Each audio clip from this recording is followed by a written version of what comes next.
Welcome to the Powerlifting and Power Ballads podcast, where we bring you a weekly dose of powerlifting news, tips, and training advice with a touch of 80s rock ballads. This podcast is presented by Team Roar Powerlifting, your source of the most comprehensive coaching and meet day preparation. Here are your hosts, Josh Rohr and Lara Sturm.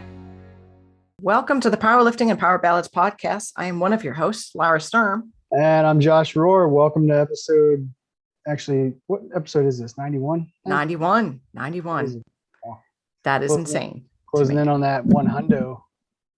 Who would have thought, first of all, that we would have the attention span to do this for this many episodes, for one. And for two, well, actually, we don't know if people are really listening or not. So we have no idea. So There you go. Well, we're down to the final voting for, it's, I guess, round 4 of final voting for the top 5 movie soundtracks. What happened, Josh? So Dawn ran away with it. She creamed Cameron pretty bad, 58-19. So congratulations to Dawn. You win $50 worth of Team Roar apparel. Send us a message at PO Ballads Podcast with your address and kind of what stuff you want. We'll reach out to you actually. But congratulations. You got some swag coming your way. And Dawn, I highly recommend that t-shirt that says Team Roar. How's it go? Chains and cages are nothing new to us. Josh loves that one. Super great. Can't wait to get rid of them actually. I just like seeing everyone walk around with them at national level meets. So make sure to wear it. Yeah. I'm sorry, Josh.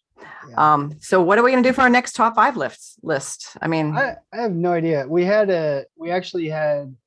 up a little poll a couple weeks ago, like what people wanted. And we had 3 responses. One was top 5 karaoke songs. One was top 5 best beers. Which has nothing to do with music. Right. But a lot of powerlifters drink beer, so maybe that is the correlation. And the other one is actually none of these really have to do with, well, I guess they have to do with music. You're right. I mean, karaoke and yeah. This next one is actually, I really like it, top 5 TV show intro songs. Ah. I can do my top 5 right now, but I'm not going to, because if that's what we go with, Don't do it. Compete. I found myself lately, because of just working from home and sometimes needing a kind of a mental pick-me-up, kind of that like pull your head out of your ass type of song, like come on, be happy, like the songs that you can't listen to and get upbeat on. I actually found myself making this list just so that when I'm in that place and I'm just like, I see people so much less because I live out in the country and now I'm working from home. Like I need sometimes to call on that. So I have my top 10 like go-to songs to pick up my mood. Let me just say. Yeah. I mean, there's nothing wrong with that. Music, that's what music's for, right? That's what it's for, right? But you can't be sad listening to like Katrina and the Waves, Walking on Sunshine. You can't. You just, it's hard. I challenge anyone. Anyway. Oh, I'm sure you can be emo to anything.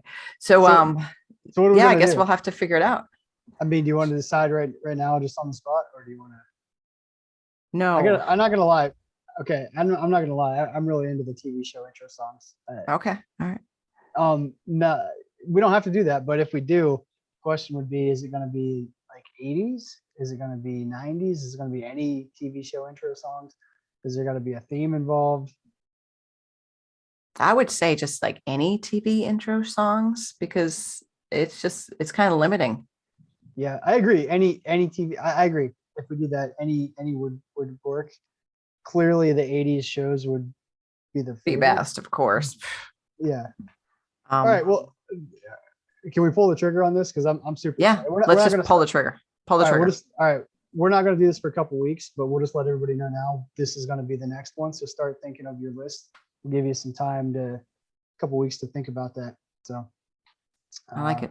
Top 5 TV show intro songs that you like. My list is going to kill. All right. I like it. Oh yeah.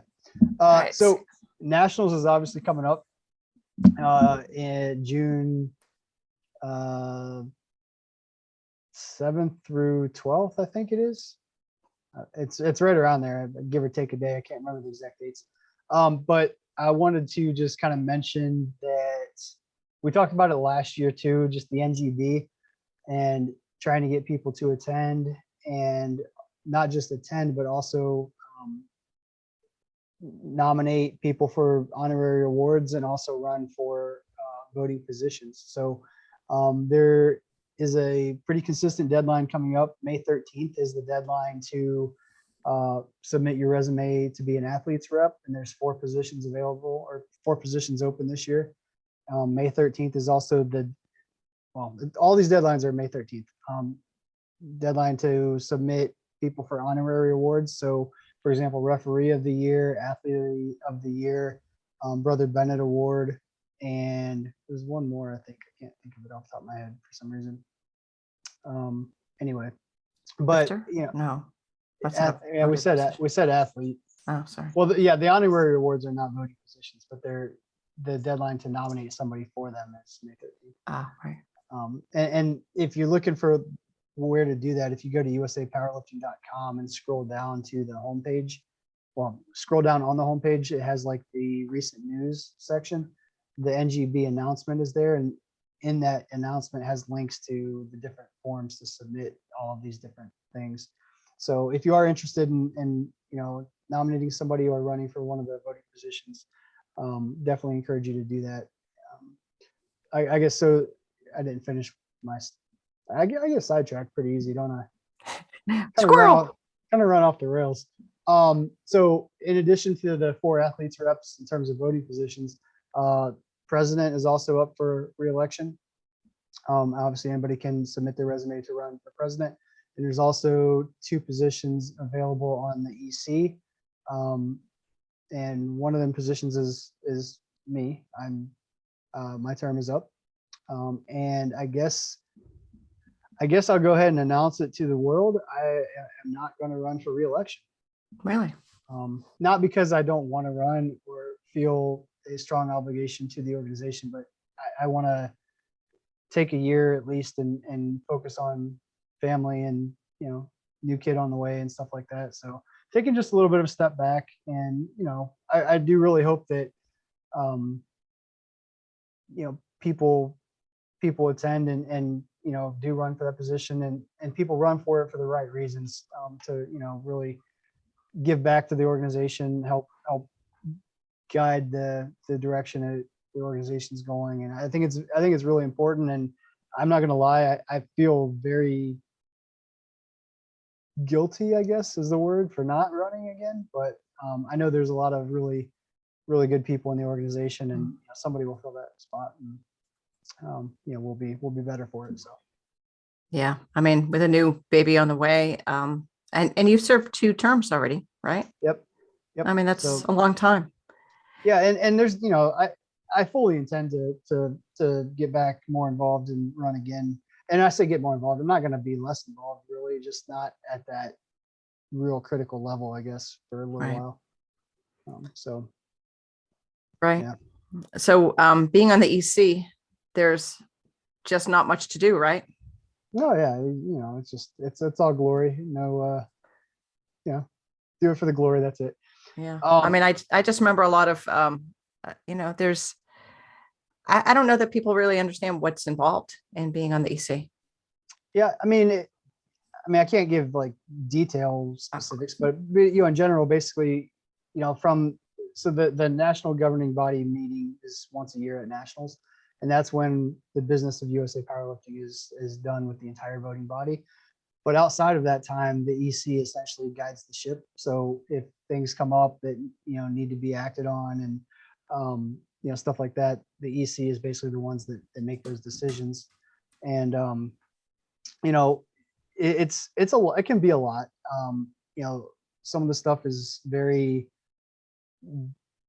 I don't know what the word is, not tedious, but it can feel like a lot sometimes. But at the end of the day, like,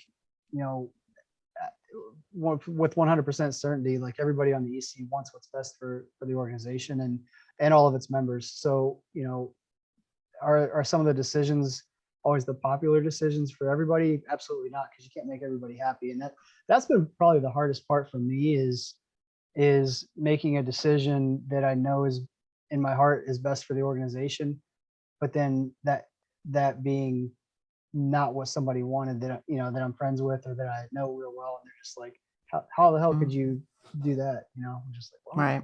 You got, and that's the thing. Like, you have to be able to step back and look at the whole picture too, and know. And I guess I'm alluding to, like, equip lifters not being in prime time as an example. Right. That was just one of those decisions that it my crew, like my background is equip lifting, like a lot of my lifters that I coach are equip lifters. So it was a hard decision, I guess, knowing that it's directly affecting, some of the lifters I'm closest to, but again, for the organization and where we were in terms of numbers registered and things like that, it was the right decision. Right. Just, you got to make the tough call sometimes, Right. And I mean, that's part of governing something. Yeah. And I feel, like, full disclosure, like, I think that's part of, I guess, my decision in stepping down too, is like, I know I can't be 100% committed to the EC and with the baby coming, and it's not fair to the organization or the members for me to be half-assing it. So, right. You also might make your wife kind of upset. Yeah, there's that too. Yeah. Well, and to her credit, like, she didn't ask me, to step down. But, and she knows, like, the fact that I'm doing this is kind of a big deal to me, for me not to run again. But, I do it. I think it's the best decision. And, I want to make sure that I'm not the weakest link of the chain, I guess. And I feel like that would be the case if I were to run this term, because I just have so many other things going on in life right now, and it just wouldn't be fair to the organization. So, right. Now that said, I'll still be at a lot of the meets. I'll still be coaching. I'll still be helping, like, with with the Pro Series stuff, and in some aspects, a lot of stuff, roles and responsibilities won't change, because I'm still coaching, committee co-chair and all those things, but just the day-to-day responsibilities and all those things are stepping back from. So, and you won't have that salary from the EC coming in anymore. That's true. Literally, my salary is being cut by more than half, 0 to 0. I don't think you can divide 0. No. So, yeah, mathematically. So, in case anybody doesn't pick up on my dry sarcastic humor, the EC position is an unpaid volunteer position. So, people that do think that we do this for the money and glory, that's definitely not. It's just case. The glory. It's just the glory, and by glory I mean getting hate mail from people that I've pissed off, or people that disagree with decisions that are made or whatever. And when I say hate mail, it's not literally hate mail. It's like people that I know and friends that are just like, Josh, you idiot, or whatever. So, right. It's not meant to be truly hate mail. You never actually got a death threat. Correct. Good. That's good. Yeah. Because right. I mean, powerlifting should be no death threats involved. Okay. Yeah. Good. Yep. Okay. Well, let's move on to the powerlifting situation. All right. Are you ready? Bum, bum, bum. The technical secretary at National stops you as you're about to walk onto the platform for your third attempt bench. And this technical secretary tells you that your wrist wraps are illegally wrapped, and that they need to be removed and fixed before you can step on the platform. You've got 20 seconds left on the clock. What do you do? With 20 seconds left, I think you got to just take them off and go without them. Maybe you can, because part of it is you can't put them on the platform. You have to be off the platform. So if you're planning to, take them off, put them back on real quick correctly, let's say that takes 5 seconds, maybe. I don't know. How long does it take you to put wrist straps on? Yeah. I mean, maybe 5 seconds, maybe 10, depending Yeah, on how maybe 10. long they are and how tightly you're wrapping and all that. Okay. So let's say 10. Well, you're down to 10 seconds. You still got to walk out to the platform. You still got to lay down. You still got to get the handoff and communicate with the liftoff person and get a start command. So I just don't think there's enough time to, and maybe there is, maybe if you wrap them real quick, but if it's me, and it's third attempt too. So, it's going to be your heaviest attempt. Yeah, I don't know. I think I just take them off and go without. I mean, if you have if you know that your wrists are going to really be a problem, then you don't really have an option but to rewrap and potentially time out. But, if it's me, I don't bench enough. I don't bench enough that I have to have wrist wraps anyway. So I'm literally just like taking them off, tossing them and going to bench. Yeah. So I'm one of those people that has a gimpy wrist, and sometimes it starts bothering me when I'm benching like 95 pounds. So, I mean, if I was on a third attempt bench, I would have no option. I would have to rewrap.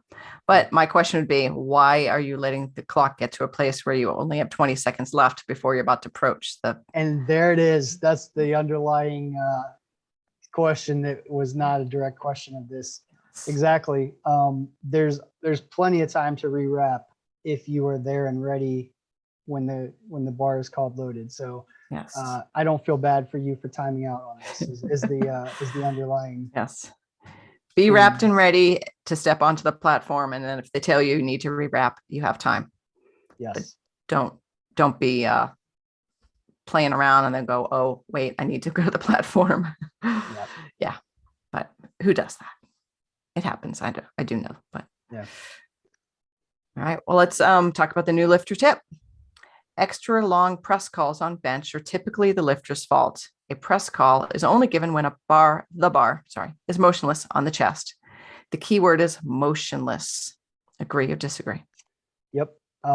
So I hope I'm not putting anybody on the spot here, but I did a booth at the USA Powerlifting Georgia Ladies of Iron this past weekend. And I was one of the sponsors and vendors there. So that was kind of neat for me because I'm normally like coaching or running the meet or reffing or something other than just like sitting at the booth hanging out. But it was interesting because I got to hear a lot of behind the scenes lifters talking, whatever. And there was a few complaining about the press calls being crazy long. And I watched them, and to me they were dead on. But there were some that were long, but they were long because the bar was still moving. And I think that's where newer lifters just don't realize the actual wording of the rule. It's not how long it's touching your chest. It's once the bar stops moving. So I didn't say anything to them because it kind of wasn't my place, but part of me just wanted to like turn around and like quote the rule book at them, but I didn't feel like that would be a very friendly thing to do. So instead I'm going to talk about them on a podcast. Hey, it's theoretical, you're not calling anybody out. It's theoretical. Right. Yeah. So anyway, I just think, the more you know is really the end of the day, what's going to help you. So, practice making that bar motionless and you won't have these issues. Yeah. Yeah. I mean, as a ref, there's a lot of things you have to see and recognize and then say a word to, right? Yeah. So all of that's happening isn't instantaneous. So they could see it motionless, but then they still have to go, okay, I'm recognizing it, like cognition has to happen. I'm seeing it motionless. Now I have to say the word motion, press. So of course it can't happen instantaneously. Yeah. And if as a ref, you have that word kind of like half coming out before that bar is even motionless, then you're not waiting long enough. So it's a hard thing. Damn it. Hey, so our training weekend is in 2 weeks, right? Yes, we have a Team Roar training weekend coming up for those that are going to nationals and that have opted to come in. I think that's another benefit it's for of being it's the entire team. The team. It's not just people lifting at nationals. Anybody. Right. It is for the team. Correct. So we're all crashing at your place. Yes. Yeah. So we have cornhole. We have let's see if we could do chicken wrangling. beekeeping, collecting chicken eggs, bonfires, hammocking, fishing. Yeah. And rafting down the local Amicalola. Yeah. Well, I mean, I'm coming for the lifting myself. Oh, there's that. Whatever. And so we are definitely setting up karaoke and doing that out in the barn. Okay.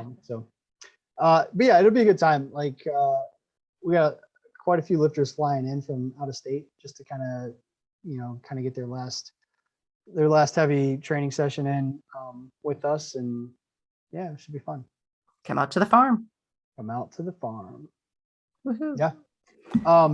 Yeah, we obviously need to sit down and kind of figure out that full itinerary at some point, but we don't have to do it Yes. on the podcast. It just popped into my head, so I said it. Pretty much how all these. That's how this episodes whole thing works. Yes. Yeah. Yeah. Yeah. But I mean, the fun stuff like that is the benefit of being part of a team too. Yeah, for sure. Because there is a little bit of socializing and a lot of lifting, and then a lot of lifting and a little bit of socializing. And I think there's a lot of learning too. Like, not just like lifters learning from the coaches, but like, the more we can work with the group of lifters, we can see different trends and, different things that work well for this lifter, don't work well for this lifter. And, I know you were going to do a knee wrapping demonstration. I'm definitely do some doing practice. That. So I'm definitely doing that because we have a lot, we have a good amount of equipped lifters on the team. And I would say of those equipped lifters, only a few of them are actually really good knee wrappers. But the problem comes when we have a whole bunch of lifters competing in the same session. I can't wrap everybody's knees. And if, one or two of those equipped lifters that are good at wrapping knees are also lifting, well, then I'm wrapping like 8-10 people at a time, and that doesn't work. So the goal is to share the ways of wrapping knees with everybody so that all of our lifters know how to wrap knees. I'm not sure they're going to be thrilled about that, but that is that's happening. Yeah. Wrapping knees, you will. Yeah. Yoda says. Yep. That's the version I heard. Yes. Yeah. Well, and I'll have you know, I really planned to squat with wraps tonight, and then I ended up having to work late, so I didn't get to do that. Yeah. But, yeah. Well, there's always tomorrow or next week or 2 weeks from now when we are up there training. So yeah. Right. Woo-hoo. Yeah. Woo. Cool. Well, right. I think that does it for today. Don't forget to follow the podcast on Instagram at PL Ballads Podcast. Also check out Team Roar Powerlifting on Instagram at Team Roar. If you're interested in online coaching or live virtual coaching, we do offer both of those options, and we're pretty good at it. How's that for braggy? Boy, that was a sales pitch. Nice. Oh man, I feel like a tool saying that. But anyway, yeah, definitely hit us up if you're interested in coaching. We can get you hooked up and get you rolling. So yeah, start thinking time, of your top 5 TV show songs. Top 5 TV show and top 5 TV intro songs. I love that one. Theme songs. I believe Don Dotson, the one that won the raffle, is the one that suggested that. Oh, she might have a list already going. She probably does. Betcha. Right. So, all right. Cool. Until next week, Josh. Later. Bye now. Thank you so much for listening. If you enjoyed today's episode of the Powerlifting and Power Ballads podcast, please remember to subscribe and share it with your friends.